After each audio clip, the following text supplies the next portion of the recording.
Tomography of silicone breast implant mediate the foreign body response in mice, rabbits, and humans. 토끼 같은 거대한 실험 동물에게는 실제 인체에 사용되는 보형물, 멘토스무스, 모티바, 알러가 이 논문을 통해서는 가장 좋은 데이터를 낸 회사는 안녕하세요. 성형외과 전문의 김지혁입니다. 안녕하세요. 성형외과 전문의 이성주입니다.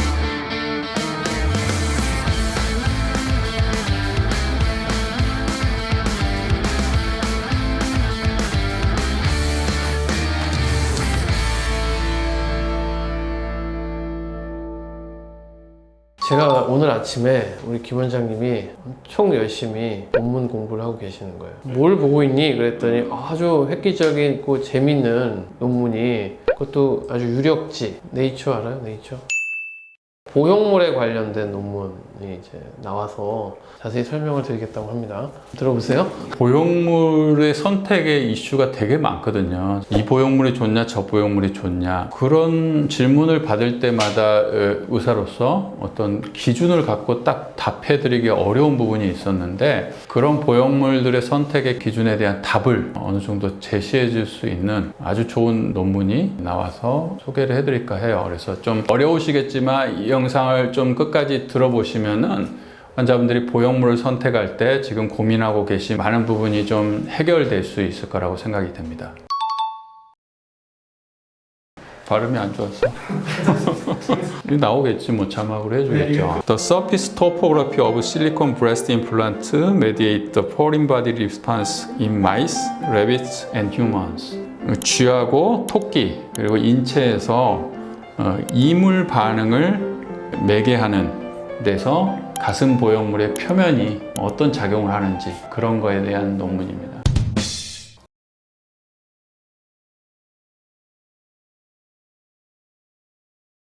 실리콘은 우리가 굉장히 사실 유방 보형물뿐만이 아니고 다른 인체 보형물에도 많이 사용되고 있는 좋은 재료예요. 좋은 재료인데 항상 문제가 되고 궁금해했던 게 어떤 이런 면역 반응들, 그거를 과연 뭘로 컨트롤하고 조절할 수 있는지, 거기에 대해서 이 논문은 표면을 처리함으로써 차이를 낼 수 있다라고 이야기하고 있는 논문이에요. 대표적으로 지금 전 세계적으로 많이 사용되고 있는 멘토스무스, 모티바, 그다음에 알러간, 텍스처, 크게 이 세 가지 회사 보형물들 회사에게 제안을 한 거죠. 동물 실험에 쓸 수 있게 미니어처 보형물들을 만들어 달라. 그래서 그걸 가지고 동물 실험을 진행을 한 거예요.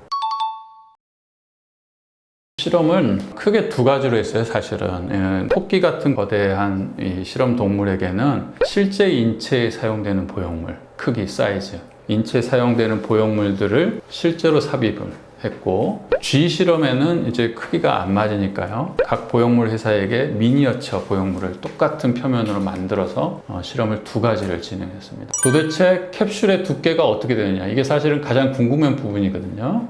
캡슐의 두께라는 거는 구형구축류라고도 관계가 있기 때문에 보형물 표면 타입에 따른 피막의 두께를 도표로 이렇게 나와 있고, 표면의 거칠기가 예를 들어서 이렇게 거친다면 이 거친 면의 이 뎁스를 실제로 재보는 거예요. 그래서 우리가 그 거친 면의 이 뎁스가 10 마이크로미터 이하다, 그러면 우리가 국제 ISO에서 스무스 보형물이라고 합니다. 그래서 지금 사용하고 있는 우리가 보형물들 중에 스무스 보형물이라 하면은 멘토의 스무스와 모티바의 스무스 실크 타일, 이렇게 두 가지 종류를 가지고 수술하고 있고, 그 뎁스가 10 마이크로미터에서 50 마이크로미터까지를 우리가 마이크로 텍스처 보형물이라고 그래요. 마이크로 텍스처, 예전에 많이 쓰였던 단어죠. 거기에 포함되는 보형물들은 모티바의 벨벳 타입이라는 타입과 멘토의 실텍스라는 텍스처 타입, 이게 이제 마이크로 텍스처 타입으로 구별이 돼 있고, 50 마이크로를 넘어서는 거를 우리가 이제 매크로 텍스처, 거친 표면,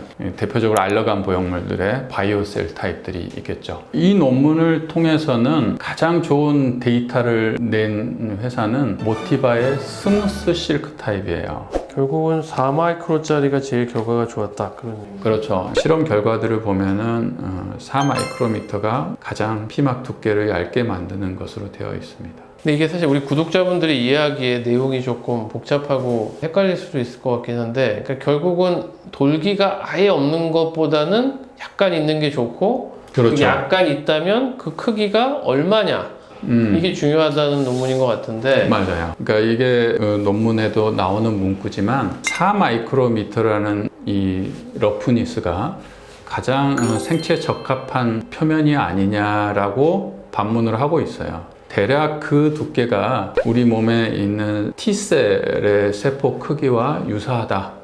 이런 이야기를 하고 있거든요, 논문에서도. 이건 사실 어떻게 보면 동물 실험 베이스이기 때문에 인체에서 데이터를 얻은 건 아니기 때문에 이게 실제 내 임상하고 그렇게 느끼시는 건지. 저도 이제 수술을 오래 하면서 어느 정도 예상을 하고 있었던 결과다. 가슴을 전문으로 하시는 분들이라면 아마 이런 결과들은 어느 정도 예상을 하고 있지 않았을까라고 생각이 됩니다.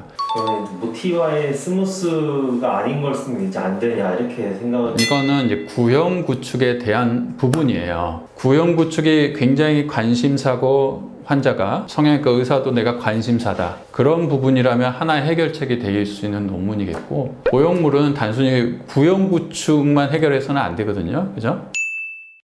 논문을 통해서 제가 특정 보형물 회사가 특정 보형물보다 낫다라고 이야기 드리는 게 아니고, 모티바라 보형물을 쓰면 구형구축이 다 좋다, 이건 정말 틀린 이야기거든요. 전에도 제가 영상에 설명드렸지만 구축을 예방하려면 수술적인 스킬이나 수술적 환경이 일단 80-90% 이상을 차지합니다. 그런데 같은 실력을 가진 사람이 수술을 하고 같은 조건의 환자에게 수술을 했다면 보형물의 차이가 있게 되는 거죠. 오랫동안 많은 수의 환자를 수술을 해야 된다면 이런 근거를 가지고 환자분에게 보형물을 접근하는 게 맞지 않을까 싶어요. 그리고 환자분이 질문을 했을 때도 이제는 의사가 막연하게 자기 경험뿐만이 아니고 논문을 통해서 환자분에게 어떤 하나의 선택지를 드릴 수 있는 것 같아서 속 시원한 논문이 아닌가 싶습니다.